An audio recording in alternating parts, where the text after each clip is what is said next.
Salut, c'est Elliot. Alors comme chaque fin de mois, je partage avec toi mes performances de trading sur les marchés FX spécifiquement, donc hors mes comptes investissement, crypto, actions, bonds, etc. Et aujourd'hui, on va donc s'intéresser au mois d'octobre qui, je suis fier de le dire, est mon deuxième meilleur mois de toute l'année 2024. Un très bon mois.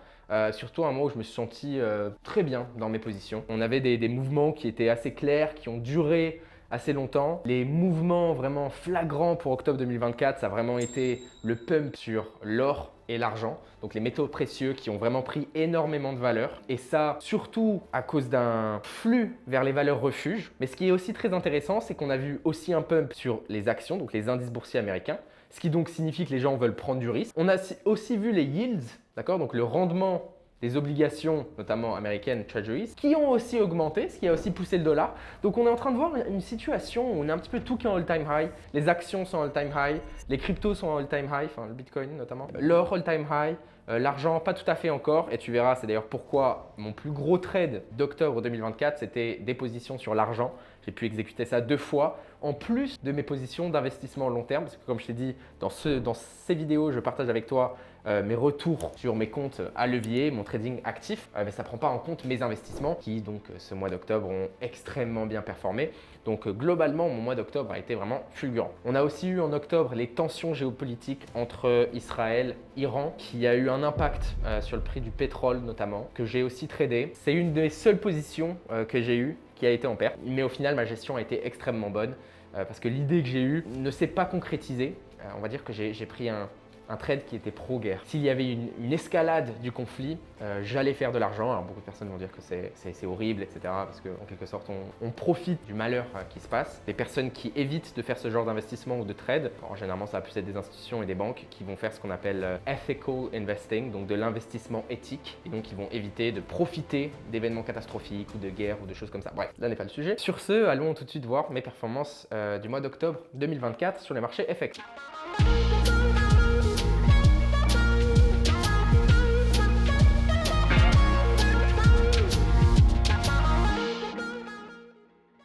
Pour ce mois, j'ai pris un total de 9 positions, 9 trades.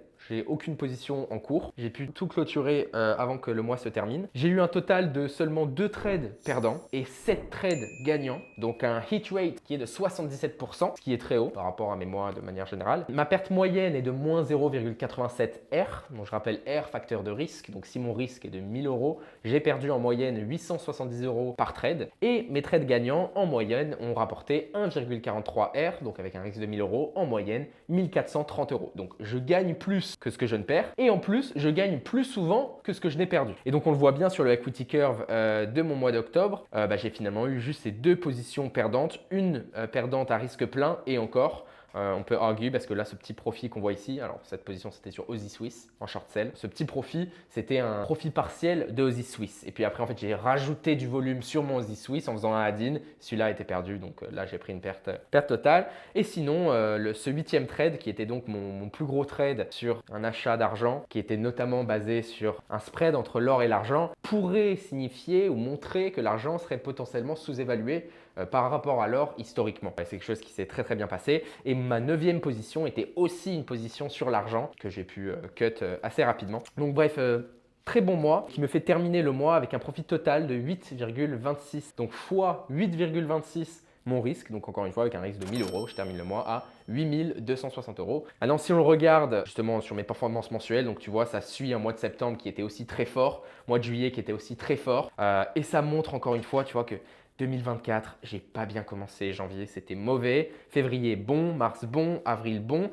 Et j'ai eu cette période de mai et juin où j'ai littéralement gagné 0. J'étais même en négatif pendant 2 mois. Ces moments-là, en tant que trader, il ne faut pas que tu rentres dans une spirale où tu es en train de te dire ma stratégie ne marche pas, ce que je suis en train de faire, ça ne marche plus. Et commencer à paniquer et commencer à changer tes systèmes qui, au final, ça fait tout capoter et tu peux plus te baser sur rien. D'accord? Si tu sais que tu as un système qui marche, qui est mon cas, ça fait des années que je trade, ça fait des années que je suis rentable sur les marchés, pour mon âge, en tout cas, j'ai énormément d'expérience sur les marchés, c'est littéralement toute ma vie. Je sais que ce que je fais fonctionne, mais que le jeu des statistiques fait que c'est impossible de gagner tout le temps. C'est impossible de gagner tout le temps. Et je sais qu'à la fin de l'année, les probabilités que je sois rentable sont extrêmement hautes, mais sur une semaine ou sur un mois ou sur un jour, j'en sais rien. Donc tu vois, mai, juin, il fallait rester psychologiquement fort pour pouvoir sortir de ces moments. Et comme tu vois sur mon equity curve, mai et juin représentent ici, tu vois. Et c'est vrai que j'avais beaucoup de pertes à la suite et très très peu de gains. Tu vois ce début d'année aussi où j'ai enchaîné que des pertes. Et tu vois que là récemment,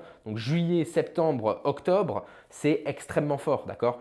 Et on le voit notamment sur mes performances trimestrielles.